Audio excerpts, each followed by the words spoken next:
ನಮಸ್ಕಾರ ಅಶ್ವವೇಗ ಡಿಜಿಟಲ್ಗೆ ಸ್ವಾಗತ. ನಾನು ಸುರಭಿ. ಕ್ಯಾನ್ಸರ್ ಹೆಸರು ಕೇಳಿದ್ರೆ ಸಾಕು ಎಲ್ಲರೂ ಬೆಚ್ಚಿ ಬೀಳೋದು ಸಹಜ. ವಯಸ್ಕರು, ವೃದ್ಧರು, ಪುಟ್ಟ ಮಕ್ಕಳು ಎಂಬ ಭೇದ ಭಾವವಿಲ್ಲದೆ ಪ್ರತಿ ವರ್ಷವೂ ಸಾವಿರಾರು ಮಂದಿ ಕ್ಯಾನ್ಸರ್ಗೆ ತುತ್ತಾಗ್ತಾ ಇದ್ದು, ಅದರಲ್ಲೂ ಹೀಗಾಗಿ ರಾಜಧಾನಿ ಸೇರಿದಂತೆ ಕರ್ನಾಟಕದಾದ್ಯಂತ ಕ್ಯಾನ್ಸರ್ ನಿಯಂತ್ರಣಕ್ಕೆ ಆರೋಗ್ಯ ಇಲಾಖೆ ಹೊಸ ಯೋಜನೆಗೆ ಮುಂದಾಗಿದೆ.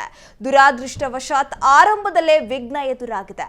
ಕಳೆದ ವರ್ಷ ಬರೋಬ್ಬರಿ 47,957 ಮಹಿಳೆಯರಲ್ಲಿ ಹಾಗೂ 38,604 ಪುರುಷರಲ್ಲಿ ಕ್ಯಾನ್ಸರ್ ಪತ್ತೆಯಾಗಿದೆ.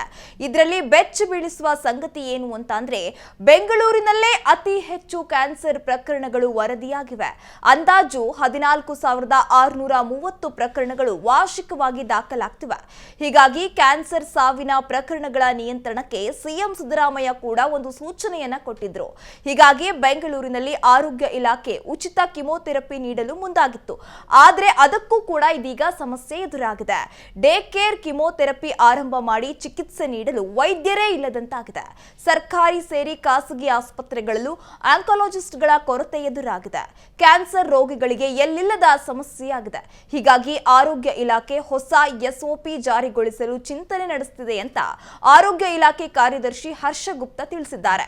ಒಟ್ಟಿನಲ್ಲಿ ಬದಲಾದ ಜೀವನ ಶೈಲಿಯಿಂದ ಕ್ಯಾನ್ಸರ್ ವ್ಯಾಪಕವಾಗಿ ಹರಡ್ತಾ ಇದ್ದು, ಬೆಂಗಳೂರಿನದ್ದೇ ಸಿಂಹಪಾಲಾಗಿರುವುದು ನಿಜಕ್ಕೂ ಆತಂಕಕಾರಿಯಾಗಿದೆ.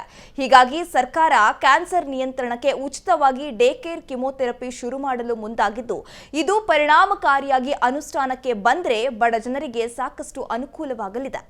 ಇದಾಗಿತ್ತು ಈ ಕ್ಷಣದ ಅಪ್ಡೇಟ್ಸ್. ಹೆಚ್ಚಿನ ಅಪ್ಡೇಟ್ಸ್ಗಾಗಿ ನೋಡ್ತಾ ಇರಿ ಅಶ್ವವೇಗ ನ್ಯೂಸ್. ಇದು ಸತ್ಯಾನ್ವೇಷಣೆಯ ಓಟದಲ್ಲೇ.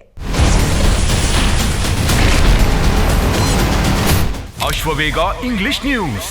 Coming soon. Your channel, your voice, your trust.